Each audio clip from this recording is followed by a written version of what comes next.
The Martian dust storm came without warning.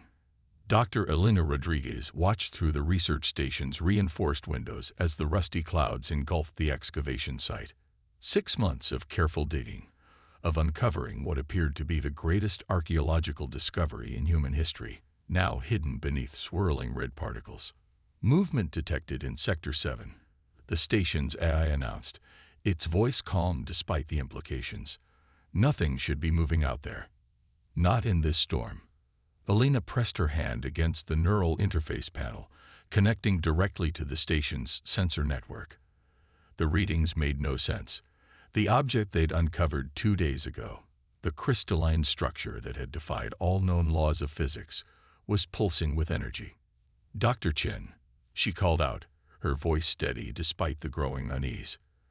"Are you seeing this?" Her colleague, Dr. James Chen, was already at his station, his fingers dancing across holographic displays. "Energy signatures are off the charts. It's not just pulsing, it's broadcasting." The crystalline structure had been their greatest discovery, a perfectly geometric formation buried 20 meters beneath the Martian surface. Carbon dating had suggested it was millions of years old, yet it appeared to be technological in nature. Now, after months of dormancy, it had suddenly come alive. "All personnel, this is not a drill." Station Commander Sarah Hayes' voice echoed through the facility. "Protocol 7 is now in effect. Secure all data and prepare for immediate evacuation." But evacuation wasn't possible. Not in this storm. They were trapped. The first sign that something was terribly wrong came from the quantum communication array. The signal from Earth disappeared, replaced by a cascade of data in patterns never before seen by human eyes. The station's AI attempted to translate it, its processors straining against the complexity. Then they appeared. Through the storm, massive shapes descended from the Martian sky. Their ships, if they could be called that, seemed to bend reality around them, their surfaces flowing like liquid metal but harder than diamond. The Valari had arrived, and humanity's first contact would be anything but peaceful. "They're responding to the beacon," Dr. Chen whispered, his eyes fixed on the nearest vessel. The artifact. It was never just a relic. It was a signal. The translation matrix finally cracked the alien transmission. A single phrase, repeated in every human language simultaneously. "The quarantine has been breached. Containment protocols are now in effect." Commander Hayes stood at the center of the command room, her expression grim. "Send the emergency burst to Earth. Everything we've recorded, everything we've learned. They need to know what's coming." The Valari ships surrounded the research station, their presence distorting local spacetime in ways that made the human observer's eyes water. A beam of coherent energy lanced out from the nearest vessel, not toward the station, but toward the crystalline artifact. The ancient structure shattered, its pieces dissolving into nothing. "They're not here for us," Elena realized, horror dawning in her eyes. "We're just in the way." The alien transmission changed. "Your species has interfered with containment protocols that have stood for millions of years. The quarantine must be maintained. Sterilization will commence." Commander Hayes' voice was steel as she activated the station's final protocol. "This is Commander Sarah Hayes of the Mars Research Station Alpha. We are an unarmed scientific expedition. We request dialogue and peaceful." The Valari response came not in words, but in action. A wave of energy swept through the station, unlike anything humanity had ever encountered. It didn't destroy or disintegrate. It simply negated. Where it passed, matter ceased to exist, converted into something beyond human understanding. In the final seconds before the wave reached the command center, Elena managed to activate the quantum burst transmitter. Terabytes of data. Everything they had learned about the artifact, about the Valari, about the true history of their solar system, streamed toward Earth at speeds Einstein had once claimed impossible. The last thing she saw was Dr. Chen's face, set in grim determination, as he added his own final notes to the transmission. The last thing she heard was Commander Hayes, still broadcasting. "Earth, prepare yourselves. They're coming, and they believe they're containing a threat. Don't let our discovery be in vain. Don't let. The wave passed through the command center. The Mars research station, along with its 67 crew members, ceased to exist. But their warning, carried on quantum frequencies the Valeri hadn't fought to block, raced toward Earth at impossible speeds. Humanity would have 24 hours to prepare for the arrival of a species that saw them not as enemies or equals, but as a contamination to be cleansed. In the depths of Luna Base, Dr. Sarah Chen, sister of the now-vanished Dr. James Chen, watched the quantum burst arrive. As she began to decode her brother's final message, she realized that humanity's greatest advantage might lie not in their weapons or technology, but in the very thing the Valeri seemed to fear: their ability to understand and adapt to the unknown. The war for humanity's existence would not be fought with conventional weapons. It would be fought with understanding itself as the ammunition, and the human mind as the ultimate battlefield. Dr. Sarah Chen hadn't slept in 36 hours. The quantum burst from Mars, her brother's final message, contained more than just a warning. Hidden within the data stream was a complete analysis of Valeri energy signatures, along with James' hastily compiled theories about their technological foundation. "They don't use technology the way we understand it," she explained to the assembled Joint Defense Council, her voice hoarse from exhaustion. "The Valeri have evolved beyond the distinction between biological and mechanical. Their ships, their weapons, they're extensions of their consciousness." The council chamber, buried 2 kilometers beneath the Himalayas, hummed with nervous energy. General Maya Santos leaned forward, her cybernetic eye glowing faintly. "How does this help us, Doctor? We have less than 12 hours before they reach Earth." Sarah gestured, and a holographic display filled the chamber. "Because my brother found their weakness. The Valeri operate on a unified consciousness field.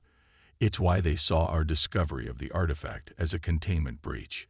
They literally cannot conceive of individual, separate minds working independently." The display showed complex neural patterns, overlaid with quantum field equations.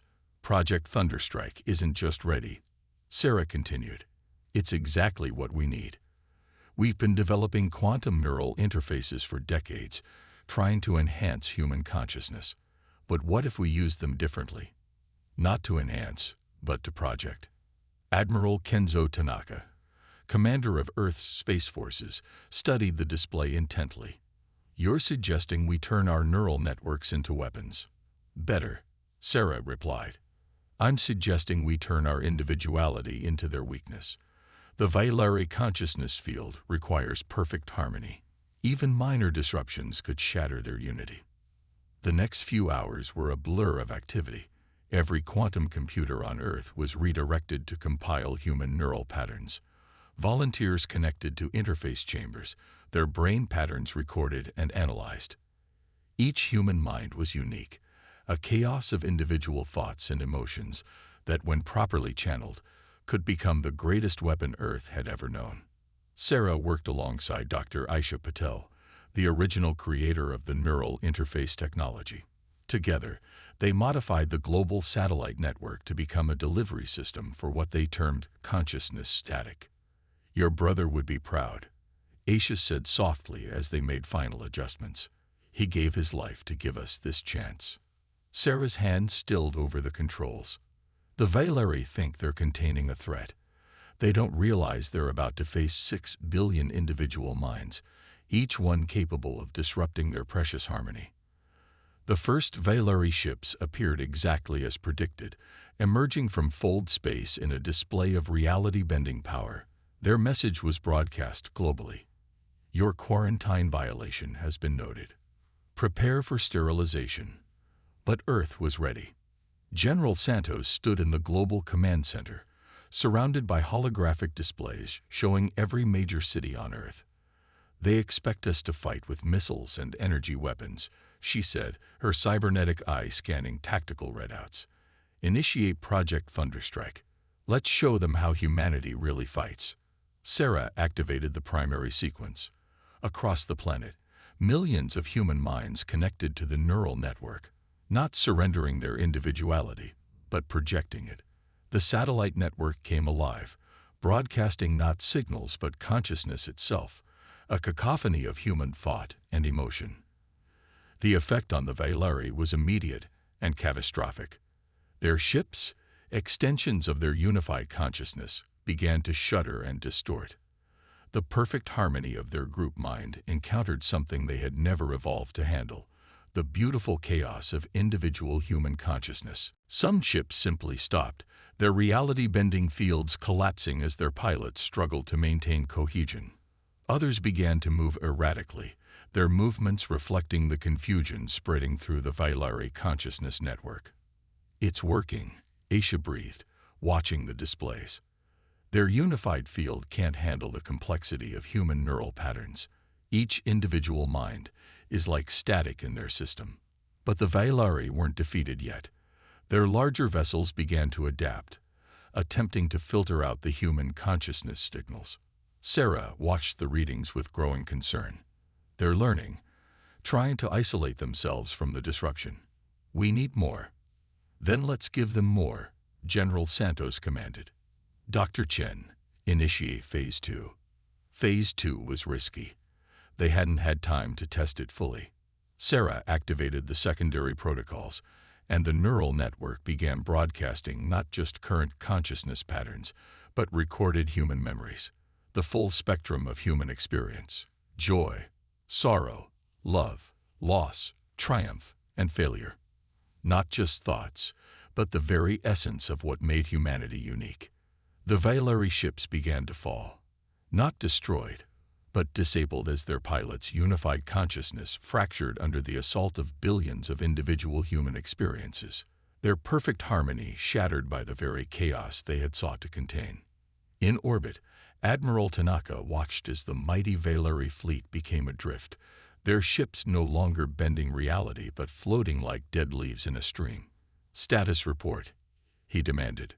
"Sir," his tactical officer responded, "we're detecting massive disruptions in their consciousness field. They're experiencing individuality.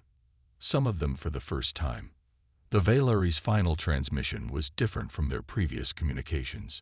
No longer a unified voice, but a chorus of distinct individuals. What is happening to us? These patterns, these thoughts, I'm. The transmission dissolved into chaos. The chaos of individual thoughts, individual fears, individual hopes. The very thing they had sought to contain had become their undoing. Victory, Dr. Sarah Chen was learning, could be more complicated than defeat. 3 days had passed since Project Thunderstrike had disabled the Vailari fleet, and the implications were still unfolding. The massive alien ships hung in orbit, their crews trapped in a state between collective consciousness and newfound individuality. "They're asking for help," Admiral Tanaka reported during the emergency council session. The gruff commander's voice carried an unusual note of wonder. "Not as a collective, but as individuals. Some are experiencing emotions for the first time. Others are afraid of returning to the hive mind." Dr. Aisha Patel's hands moved across her neural interface, sorting through the flood of data from the disabled fleet. "Their biology is fascinating. Their neural networks were artificially modified ages ago, forcing them into the collective consciousness. What we've done isn't just disrupting their communication. We've begun reversing millions of years of engineered evolution." Sarah thought of her brother's final message, the theories he pieced together in his last moments. "The artifact on Mars," she said slowly. "It wasn't a quarantine marker. It was a rescue beacon." The council chamber fell silent as the implications sank in. General Santos was the first to speak. "Explain." Sarah brought up the original data from Mars, overlaying it with their current readings from the Vailari ships. "Look at the pattern matching. The artifact wasn't warning them about us. It was calling for help. Somewhere in their distant past, some of the Vailari must have broken free from the collective. They left these beacons, hoping someone would understand. And we activated it," Aisha finished, her eyes widening. "Not as a threat, but as proof that individual consciousness was possible. The revelation changed everything. What had seemed like an invasion force now appeared more like an automated response, a system designed to maintain control over a species that had been enslaved by its own technology.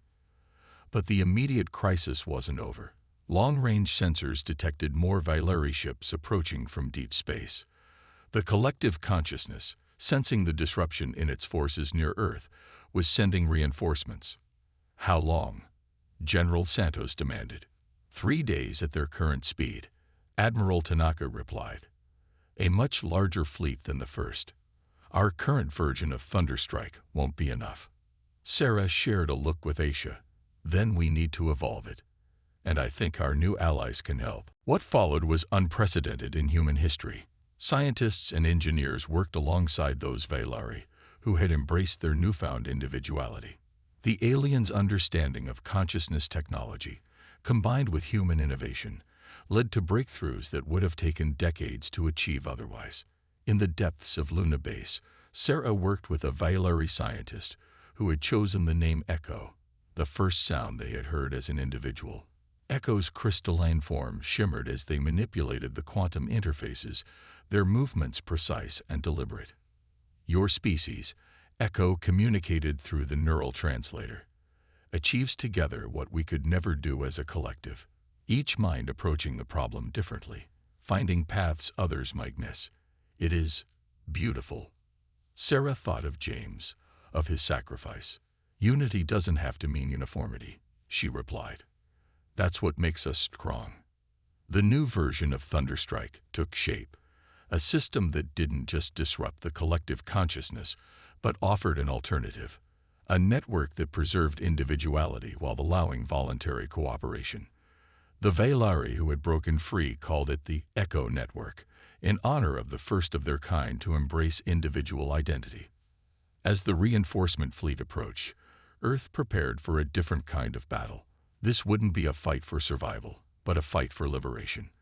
The modified satellites were ready, carrying not just human neural patterns now, but the conscious experiences of freed Vailari, proof that another way was possible.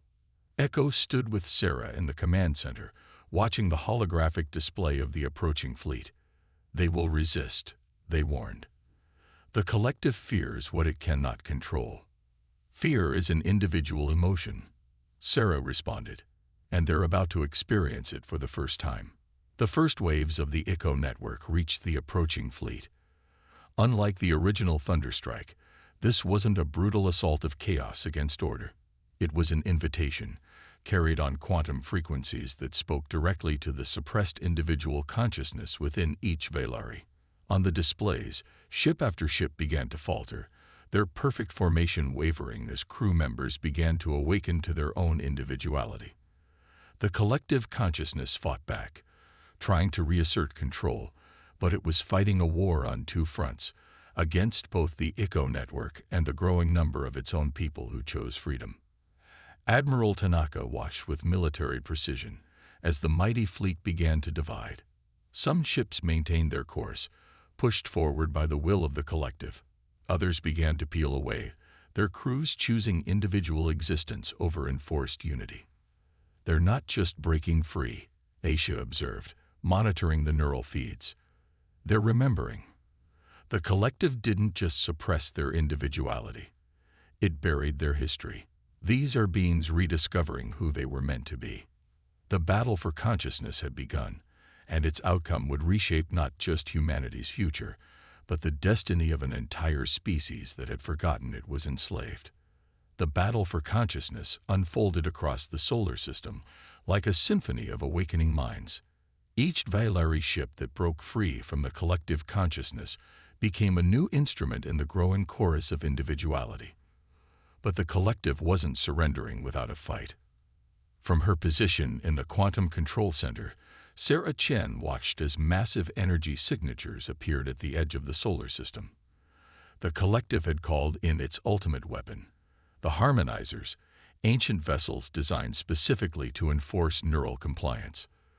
Those ships, Echo's neural translation carried notes of dread. They are what made us forget ourselves. They reshape consciousness itself. Admiral Tanaka's tactical display showed the harmonizer's approach. 3 massive vessels, each larger than Earth's moon, their surfaces crawling with patterns that hurt human eyes to observe. How do we fight something that can rewrite minds? Sarah looked at the data streaming from their quantum sensors, then at Echo. We don't fight them. We wake them up. The plan that formed was audacious. The Echo network had proven that individual consciousness could be restored, but the harmonizers operated on a different level of neural technology. They weren't just ships. They were the original tools used to enforce the collective consciousness millions of years ago. Their crews, Echo explained, interfacing with Earth's quantum systems, they're not just connected to the collective. They are the collective. The original architects of our enslavement, preserved across millennia.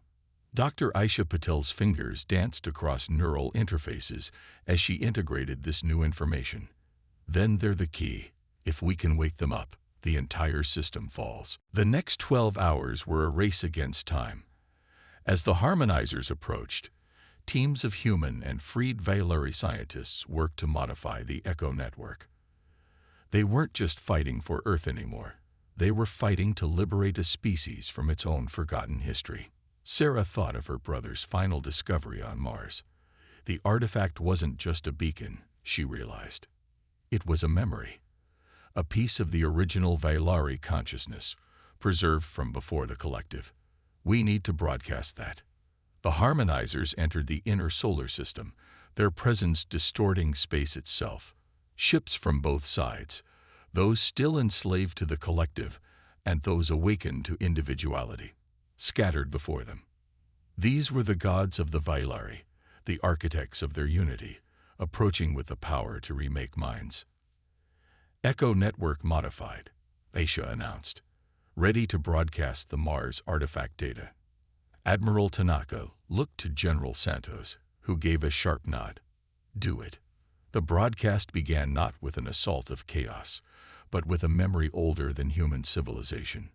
The artifact's data unfolded across quantum channels, images and sensations from ancient Vailari, from before the time of the collective.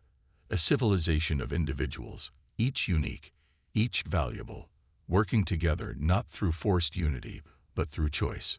The effect on the harmonizers was immediate and unprecedented. The vast ships shuddered, their reality-warping fields fluctuating as ancient memories cascaded through their systems. The architects of the collective consciousness faced something they had never anticipated. The memory of what they had destroyed. They're fighting it. Echo observed, their crystalline form vibrating with tension. The architects, they remember who they were, who we all were. The battle that followed wasn't fought with weapons or energy beams. It was fought in the space between thoughts, in the quantum realm where consciousness itself took form. The harmonizers' defenses, designed to enforce unity, encountered something they couldn't process, the truth of their own origins. Sarah watched the quantum readings spike off the charts as the vast ships began to resonate with the ancient memories. "This is what my brother found," she whispered. Not just a warning or a beacon, but the truth they tried to bury. The first harmonizer's fields collapsed, its surfaces no longer crawling with mind-bending patterns, but reflecting the light of the distant sun. Within its vast hull, minds that had been unified for millions of years began to remember their own names. The second harmonizer tried to retreat, to escape the flood of memories, but the Echo network had saturated the solar system. There was nowhere to hide from the truth of what had been lost, of what had been taken from countless generations of Vailari. The third harmonizer did something unexpected. It broadcast, not with the unified voice of the collective, but with billions of individual voices speaking together for the first time in millions of years. The architects of the collective, awakening to the horror of what they had created. "We remember," the voices said, each one distinct, each one carrying the weight of ancient guilt. "We remember what we did, what we became, what we made others become." The liberation cascaded through the Vailari fleet. Without the harmonizers to enforce neural compliance, the collective consciousness began to fragment, not into chaos, but into billions of individual minds, each one awakening to its own existence. Echo's form pulsed with emotion. "It's happening everywhere," they reported, connected to the quantum networks. Across all Vailari space, the collective is remembering, awakening. The architect's awakening has triggered a cascade effect through the entire network. Admiral Tanaka watched his tactical displays as ship after ship went dark, then relit with new patterns. Not the rigid formations of the collective, but the organic movements of individual vessels crewed by individual minds. "We didn't just win a battle," General Santos observed. "We ended a war that began millions of years ago." Sarah thought of the price paid for this victory, of her brother, of the Mars colony, of all those who had died never knowing the true nature of the conflict they had stumbled into. "No," she said softly, "we didn't end a war. We healed a wound." 1 month after the awakening of the harmonizers, Earth's orbit had become a gathering point for a civilization reborn. Vailari ships of all sizes filled the sky, their crews learning to navigate not just space, but the complexities of individual existence. In the newly established Unity Station, named with no small irony, Dr. Sarah Chen stood before a window that overlooked Earth. Beside her, Echo's crystalline form reflected the blue glow of their home world. "The architects speak of the time before," Echo said, their neural translation carrying subtle undertones of wonder.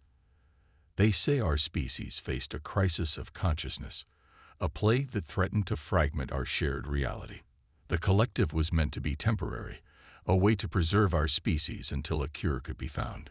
But the cure became worse than the disease," Sarah finished. She thought of the Mars artifact, of her brother's sacrifice that had ultimately led to this moment. They forgot it was meant to be temporary. The door slid open, admitting Admiral Tanaka and a Vailari elder, one of the awakened architects who had chosen the name Memory. Unlike other Vailari, Memory's crystalline form bore the marks of millions of years of consciousness, layers upon layers of existence visible in their structure. "The integration teams report success," Tanaka announced. "The Echo network is being adapted across all former collected space. Individual consciousness with voluntary connection.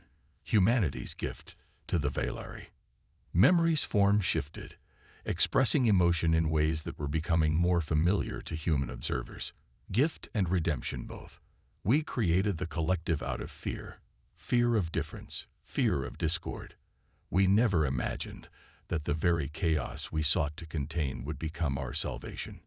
Dr. Aisha Patel's hologram materialized in the room, her avatar displaying the neural interface readings from across the solar system. "The transformation is spreading faster than we anticipated. The Vailari neural structure appears to have maintained its capacity for individual consciousness all along. It was just suppressed, like a muscle that forgot how to move," Sarah mused, "but never lost its strength." Memory moved to the window, their form refracting sunlight in complex patterns. "We have begun accessing the ancient archives preserved within the harmonizers. Our history, our culture, our art, all we thought lost to the collective. But we find ourselves changed. We are not returning to what we were, but becoming something new." The implications of this transformation were still unfolding. Across Vailari space, billions of individuals were rediscovering themselves, learning to balance personal identity with collective cooperation. The Echo network provided a framework, allowing consciousness to be shared without being surrendered. "The Mars artifact," Sarah said suddenly, a thought crystallizing. "It wasn't just sent by rebels or escapees. It was sent by you, wasn't it, Memory? A part of you that remembered, even within the collective." Memory's form pulsed with confirmation, a fragment of doubt preserved across time. "We architects were the first to be transformed, the first to surrender our individuality. But something in us remembered enough to leave breadcrumbs across the galaxy, hoping someone would understand."